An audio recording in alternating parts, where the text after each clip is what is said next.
লাল সবুজের পতাকা যেন এবার আরও উজ্জ্বলভাবে উঠছে। 2025 এশিয়া কাপের সুপার ফোরের যাত্রা বাংলাদেশ শুরু করেছে তাদেরই বন্ধু শ্রীলঙ্কাকে হারিয়ে। মাঠে উত্তেজনার হাওয়া বইছে। বুধবারই লিটন কুমার দাসের নেতৃত্বে টাইগাররা নামবে বিশ্ব চ্যাম্পিয়ন ভারতের বিপক্ষে। আর পুরো দেশ কাঁপছে এই ম্যাচের অপেক্ষায়। ম্যাচের আগে সোমবার রাতে সাংবাদিকদের সঙ্গে কথা বলেন টাইগার স্পিন অলরাউন্ডার শেখ মেহেদী হাসান। ভারতের শক্তিশালী দলকে নিয়ে উদ্বিগ্ন কি মেহেদীর চোখে কোনো ভয় নেই।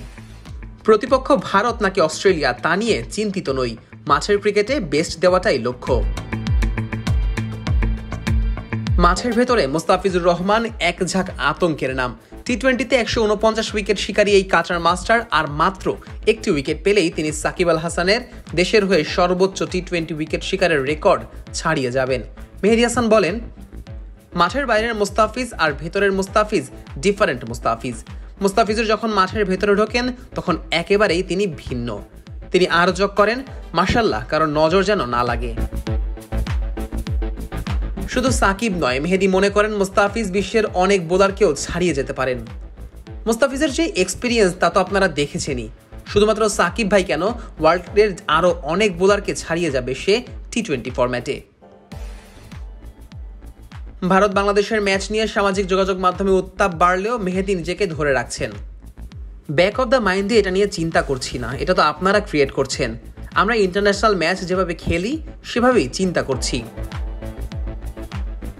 লঙ্কানদের বিপক্ষে সুপার ফোরের প্রথম ম্যাচে নিজের বোলিং নিয়ে সন্তুষ্ট হলেও আরও ভালো করার ইচ্ছা প্রকাশ করেন তিনি।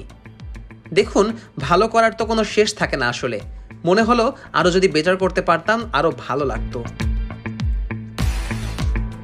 লিটন কুমার দাসের নেতৃত্বেও এখন চোখে পড়ার মতো। শেখ মেহেদী বলেন, সব ম্যাচআপগুলো মনে হচ্ছে খুব ভালো হচ্ছে। সবকিছু টেকনিক ওয়াইজ চিন্তা করে ডিসিশন নিচ্ছে তারা। অ্যাট দ্য সেম টাইম টিমের জন্য যেটা ভালো সেটা সবাই মিলে করছে আর প্রস্তুতি নিচ্ছে। বাংলাদেশ দলের সাম্প্রতিক ধারাবাহিক উন্নতি ও আত্মবিশ্বাসকে তিনি প্রসেস হিসেবে দেখেন।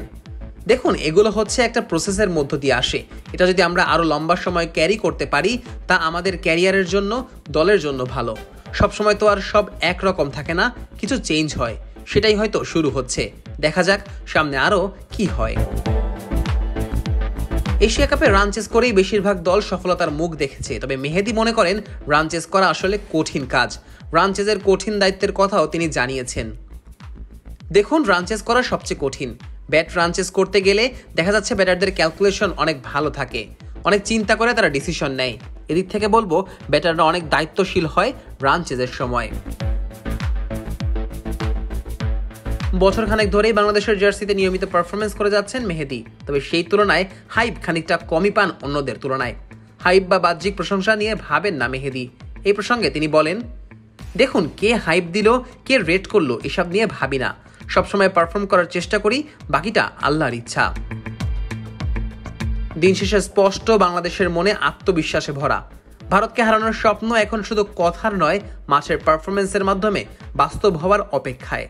বুধবার লাল সবুজের পতাকা বাহিরা নামবে আর ইতিহাসের নতুন অধ্যায় লিখবে, এমনটাই প্রত্যাশা 18 কোটি বাংলাদেশের। Nazmus Sakib, on field.